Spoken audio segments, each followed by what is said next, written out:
Alors, merci encore une fois pour la parole.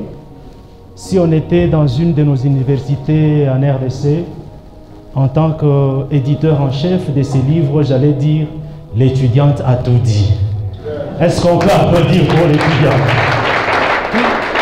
Voilà, c'est un livre très grand, mais je souhaite qu'en quittant ici, mais même si vous ne l'achetez pas, mais je sais que vous allez acheter. Même si vous ne l'achetez pas, que vous soyez quand même équipé de 2 ou 3 phrases du livre en question. C'est un livre personnellement que j'ai lu pendant 3 semaines, avec beaucoup d'intérêt. Mais j'ai une question, permettez que je pose la question à mon ami. Voilà. Pendant combien de temps vous avez écrit votre livre? Moi, l'éditeur en chef, c'est 3 semaines top chrono. On finit le travail. 3 semaines. Maintenant, elle.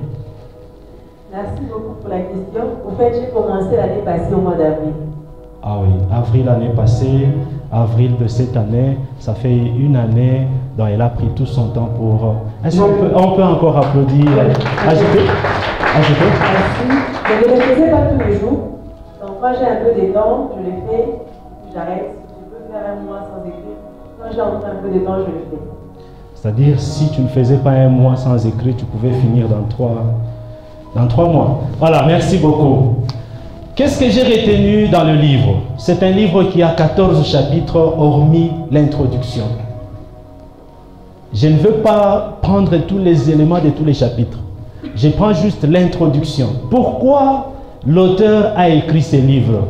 Elle a déjà dit, mais je souhaite quand même vous donner avec précision ce qu'elle a écrit dans son introduction. Elle a dit, j'ai écrit ce livre parce que je suis une femme. J'ai écrit ce livre pour briser le silence qui étouffe nos potentialités. Il y a une phrase que j'ai aimée, toujours dans son livre-là, dans l'introduction, je suis encore là. Elle s'adresse aux femmes, elle dit, vous les femmes qui nous écoutez, vous avez le droit d'exister pleinement et de rêver grand, de prendre aussi votre place.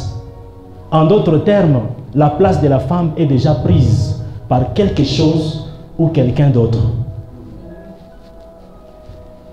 Elle a ajouté, toujours dans l'introduction, elle a dit, les femmes ne sont pas des figurantes, mais ce sont des actrices principales. Sans elles, aucun avenir n'est possible. J'arrête avec l'introduction. Je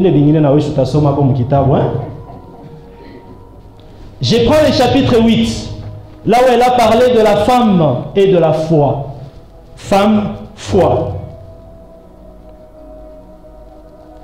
Elle a dit une vérité spirituelle que je signe là, ou que je signale là. Elle dit, Dieu appelle qui il veut. Et sans le savoir, les femmes sont les piliers spirituels. Bon, oui, comme on a dit chaque agiak, tu t'as me posé Jésus-Christ question. Il y a poussé ma Yesu. Makuta Saidiaka, évangélisation. Ni Makuta Kani. Jésus-Christ nous dira que cet argent venait des femmes. Il y a une phrase qu'elle a soulignée, que tous les hommes de Dieu utilisent ça pour faire taire la femme dans son ministère. C'est la phrase de 1 Corinthiens, chapitre 14, les versets 34 à 35, qui dit que les femmes se taisent dans les assemblées de saints.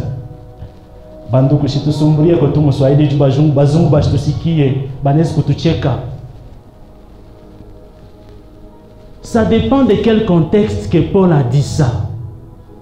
Selon les théologiens qui sont ici, je crois que Papa Kayumba ne va pas me contredire. Il y a les exégèses qui nous disent qu'à l'époque là, il y a de ces femmes, c'était au 1er siècle, il y a de ces femmes là qui entraient dans les extases charnelles en faisant des pratiques sexuelles. Quand ils entrent dans des extases charnelles en faisant des pratiques sexuelles, là ils recevaient des messages. À travers ces messages-là, ils donnaient ça dans les assemblées de saints. Ça, ce ne sont C'est-à-dire, en d'autres termes, ce que les femmes faisaient à l'époque, c'est ce qui se passe aujourd'hui. Il y a des gens qui partent consulter le devin pour qu'ils deviennent des grands prophètes. C'est la raison pour laquelle Paul a dit que les femmes se taisent. La dame ici présente, Emerance Ngoïnda Lamumba, elle a ajouté en disant: le Saint-Esprit n'a pas de genre. Elle a complété en disant: chers hommes de Dieu, soutenez les femmes à servir. Et je saute ça. Vous avez tout kitab. Vous avez tout kitab. Vous n'avez tout kusoma. Et j'attaque la conclusion. Dans la conclusion, qu'est-ce qu'elle a dit? Elle a dit que ces livres, les livres ici, la femme et ses potentiels, ses potentialités, c'est un livre miroir. Il montre aux femmes leur puissance et aux hommes la nécessité de marcher à leur côté. Ensemble, bâtissons une société où chaque potentialité féminine s'épanouit pour la grandeur de notre Congo, la RDC. Bon, comment on a dit, oh, Madame Kachini dominé. Première ministre de ton pays,